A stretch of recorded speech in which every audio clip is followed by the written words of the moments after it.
Es un privilegio poder saludarle una vez más en este día a través del milagro de los medios de comunicación. Una vez más estamos en perspectiva, trayendo temas de actualidad que nos ayudarán a nuestra vida diaria. Damos inicio a una nueva audición de Perspectiva.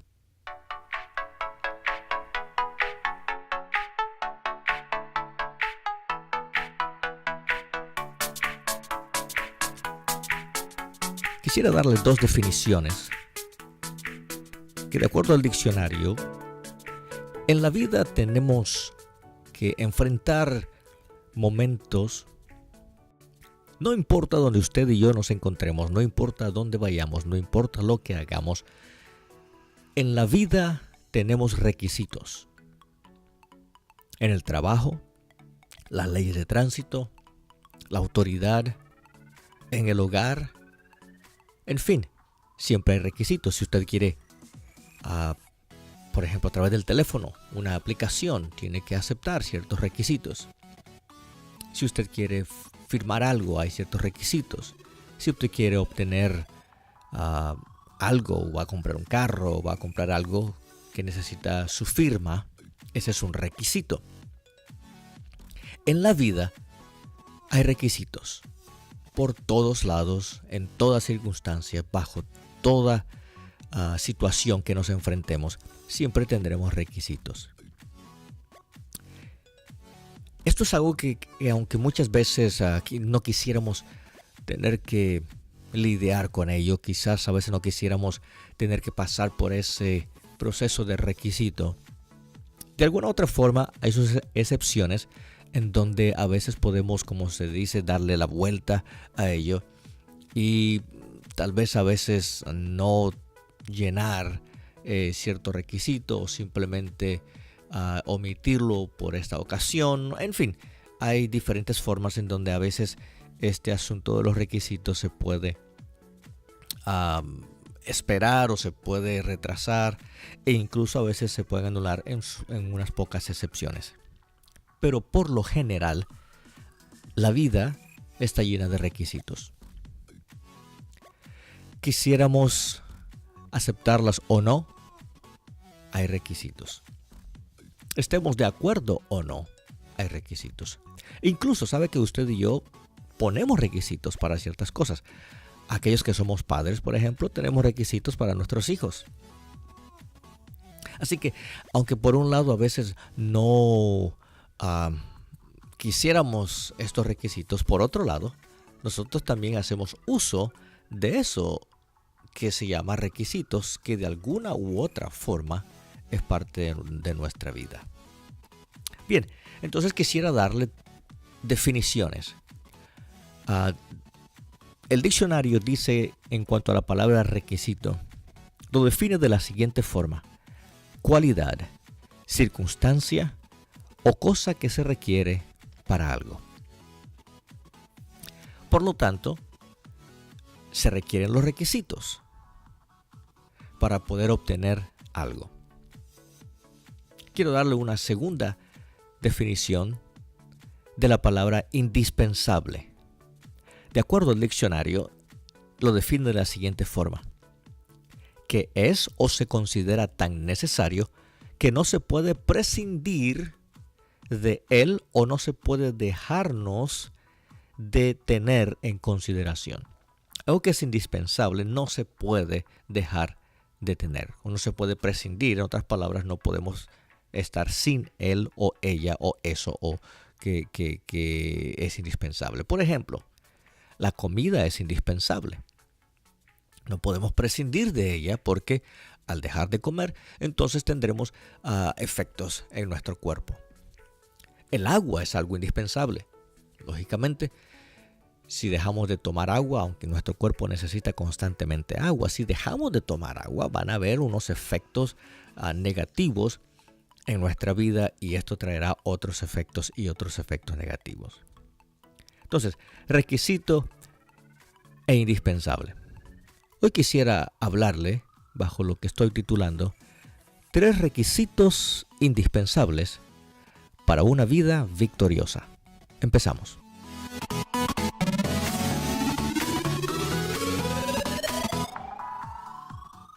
Primero quisiera decir que Dios tiene propósitos para todo, para cada uno de nosotros y para todas las cosas que pasan. Fíjese que en la Biblia, en el libro de Proverbios capítulo 19, versículo 21, dice, el corazón humano genera muchos proyectos, pero al final prevalecen los designios del Señor.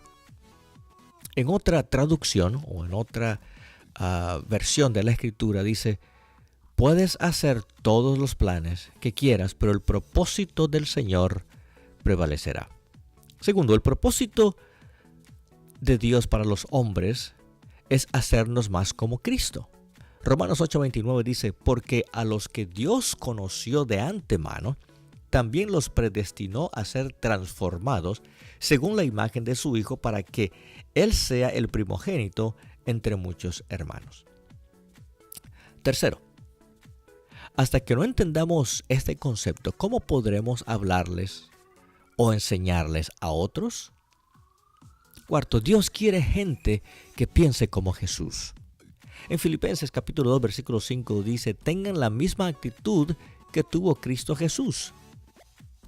Él quiere gente que piense como Jesús. Dios quiere que esto suceda. Siguiente punto, Dios quiere gente que se sienta como Jesús. O sea, no solamente que piense como Él, sino que sienta como Él. Colosenses capítulo 3 del 15 al 17 dice, y que la paz que viene de Cristo gobierne en sus corazones. Pues como miembros de un mismo cuerpo, ustedes son llamados a vivir en paz y sean siempre agradecidos. Que el mensaje de Cristo con toda su riqueza llene sus vidas. Enséñense y aconséjense unos a otros con toda la sabiduría que Él da. Canten salmos e himnos y canciones espirituales a Dios con un corazón agradecido. Y todo lo que hagan o digan, háganlo como representantes del Señor Jesús y den gracias a Dios Padre por medio de Él. El siguiente punto es que Dios quiere gente que actúe como Jesús. Dios quiere gente que piense como Jesús. Dios quiere gente que sienta como Jesús. Tercero, Dios quiere gente que actúe como Jesús. Por lo tanto, el objetivo es que nos desarrollemos cada uno de nosotros. Hay tres aspectos en que podemos desarrollar o debemos desarrollar en nuestra vida. Convicciones como Cristo. Esto tiene que ver con el pensamiento. Carácter como Cristo tiene que ver con las emociones. Y la conducta como Cristo tiene que ver con nuestra forma de actuar. Pero, ¿cuál es el problema que a veces enfrentamos? Es que, por ejemplo, a veces queremos leer la Biblia, pero no queremos vivirla. Queremos alimentarnos de hechos e informaciones, pero esto solo nos deja informados, pero no transformados. George Gallup dijo lo siguiente: como nunca antes en la historia de los Estados Unidos, se hacen incursiones con el Evangelio de Jesucristo, mientras que al mismo tiempo hace una pequeña diferencia en cómo la gente vive su vida actual. Preguntémonos lo siguiente: ¿está el Evangelio de Cristo logrando o haciendo no solo un reto en la forma en que pensamos, pero también un reto en la forma en que actuamos? ¿Y esto está cambiando nuestra forma de vivir como resultado del Evangelio? ¿Qué es lo que nos está influenciando? ¿Qué es lo que más está causando impacto en nuestra vida? ¿Qué es lo que sucede cuando hablamos, cuando decimos lo que pensamos, cuando no decimos lo que pensamos, o cuando decimos lo que pensamos en una forma incorrecta o inapropiada, o en el lugar incorrecto, o con el tono de voz incorrecto, como viceversa cuando lo hacemos en el tiempo adecuado, con el tono adecuado, a la persona adecuada o a la persona que lo amerita o a la persona que lo requiere oír. Así entonces vamos a dar inicio a lo que le estaba hablando de los 3 requisitos indispensables para una vida victoriosa. El primer requisito es arrepentimiento. Ahora, ¿qué es verdadero arrepentimiento? Bueno, déjeme darle una cita bíblica. En Lucas capítulo 13, versículos del 1 al 5. Aquí se está dando un llamado al arrepentimiento. Mire cómo dice. En esos días le informaron a Jesús que Pilato había asesinado a varias personas de Galilea mientras ofrecían sacrificios en el templo. ¿Piensan que esos galileos eran peores pecadores que todas las demás personas de Galilea?, preguntó Jesús. ¿Por eso sufrieron? De ninguna manera. Y ustedes también perecerán a menos que se arrepientan de sus pecados y vuelvan a Dios. ¿Y qué piensan de los 18 que murieron cuando la torre de Siloé les cayó encima? ¿Acaso eran los peores pecadores de Jerusalén? No. Y les digo de nuevo, a menos que se arrepientan, ustedes también perecerán. Dos cosas. Jesús les dijo, a menos que se arrepientan y vuelvan a Dios. Segundo, les dijo, a menos que se arrepientan, ustedes también perecerán. El primer requisito entonces es arrepentimiento. Para vivir una vida victoriosa es indispensable el arrepentimiento. Ahora, déjeme darle definición. La palabra griega para arrepentirse es metanoeo, lo que significa para cambiar tu mente. Ahora, palabras en griego, metanoeo viene de meta, con nous, mente. Significado entonces es un cambio de mente. Metanoeo habla de un cambio de mente. Metalamenomai, parece un trabalenguas, pero no es. Habla de meta con melei, a la atención. Por lo tanto, el significado de esta palabra es remordimiento o arrepentimiento. Palabras en hebreo. En el hebreo bíblico, la idea del arrepentimiento es representado por dos verbos: retornable, sentir dolor. Ahora, no se va a recordar específicamente todo esto, pero acuérdese de esto: cambio de mente o remordimiento. ¿Qué es entonces arrepentimiento? En la Biblia hebrea, el arrepentimiento es el medio que conduce a la salvación. En algunos casos, los individuos o naciones se arrepienten de sus pecados y evitan terrible juicio de Dios. El arrepentimiento es la elección individual para poder recibir ayuda de Dios. En los contextos religiosos, por lo general se refiere a la confesión de pecados a Dios, o dejando de pecar contra Dios, o la resolución de vivir según la ley cristiana. Se suele incluir una declaración de culpabilidad o promesa de proponerse no repetir la ofensa. Un intento de hacer la restitución por el daño o de alguna manera para revertir los efectos nocivos del mal donde sea posible. En términos bíblicos, el arrepentimiento significa cambiar de opinión sobre el pecado. Recuerde que el pecado nos separa de Dios. Cambiar de opinión sobre Jesucristo. El pecado nos separa de Dios, pero el arrepentimiento nos une a Dios. La palabra arrepentimiento se utiliza la mayor parte del tiempo como cambiar de opinión en relación al pecado o simplemente dejar el pecado. Si de todo vuestro corazón os volvéis a Jehová, quitad los dioses ajenos de entre vosotros y preparad vuestro corazón a Jehová y solo a Él servid, os librará. Esto es lo que dice 1 Samuel 7. Es el resultado del arrepentimiento, el cual cambiar de opinión sobre el pecado, porque nos separa de Dios, y sobre Jesucristo, porque es el único camino hacia la salvación y Él nos une a Dios.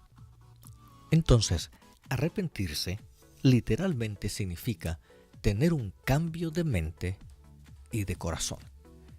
Es algo interno.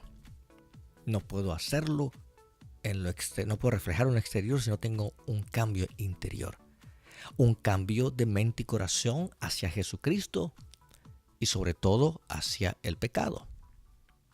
Significa que sinceramente, con todo nuestro corazón, confiamos en el perdón que proviene de Jesucristo. Usted puede ver entonces cómo el hombre que viene a Jesucristo se arrepiente y el hombre que se arrepiente cree en Jesucristo y se convierte en hijo de Dios. Jesús vino a predicar el evangelio del reino de Dios. ¿Cuáles fueron las primeras palabras en su mensaje? Según Mateo 4, versículo 17 nos dice: arrepentíos porque el reino de los cielos está cerca. Jesús no estaba sugiriendo arrepentimiento aquí, él estaba declarando un mandato. Hay que arrepentirse. Es un requisito el arrepentimiento. De hecho, Dios manda a todos los pueblos del mundo a arrepentirse. Sí, de acuerdo como nos dice el libro de los Hechos, capítulo 17, versículo 30. Porque el arrepentimiento es una condición previa para ver y entrar al reino de Dios. Los que no se arrepienten entonces y no buscan el perdón de Dios, estos perecerán en sus pecados. Sí, de acuerdo a lo que leemos en Lucas, capítulo 13, versículo 3, dice: os digo, no, antes si no os arrepentís, todos pereceréis igualmente. La Biblia enseña, por lo tanto, y claramente que el arrepentimiento es un mandato de Dios a todos los hombres y que si no se arrepienten, van a perecer. Es fundamental entonces que necesitamos tener una comprensión adecuada del significado del arrepentimiento. El objetivo del programa espiritual, vamos a decirlo así, de Satanás es hacer del mundo, de las gentes y de los pueblos seres religiosos solamente. Claro, pero sin Cristo. De acuerdo con Isaías capítulo 14, versículo 14, dice: Satanás se dijo a sí mismo: seré semejante al Altísimo. Entonces, entre comillas, el programa de Satanás como jefe de todas las religiones falsas, o como son llamadas apóstatas, es hacer creer a la gente que puede haber salvación sin la regeneración y sin el arrepentimiento sincero. Satanás hace que los predicadores hablen de un Cristo sin poder, y estos predicadores toman para sí mismos la gloria, para que la gente los adore y los sigan. Estos apóstatas nos han guardado su vida espiritual delante de Dios. No han guardado su vida espiritual delante de Dios y se presentan delante de Dios y delante de los cristianos como ángeles de luz, de acuerdo a lo que dice 2 de Corintios. Recuerde, Dios hace de cada individuo ser responsable de su salvación. La salvación en Cristo es una cuestión individual y personal expresada en las siguientes palabras: si no os arrepentís, todos pereceréis igualmente. El que no naciere de nuevo no puede ver el reino de Dios. Porque os digo que si vuestra justicia no fuere mayor que la de los escribas y fariseos, no entraréis en el reino de los cielos. Eso lo encontramos en Lucas, en Juan y en el libro de Mateo. Por lo tanto, el verdadero arrepentimiento llevará adelante la práctica auténtica y viviente del único Dios vivo y el Verbo Jesucristo.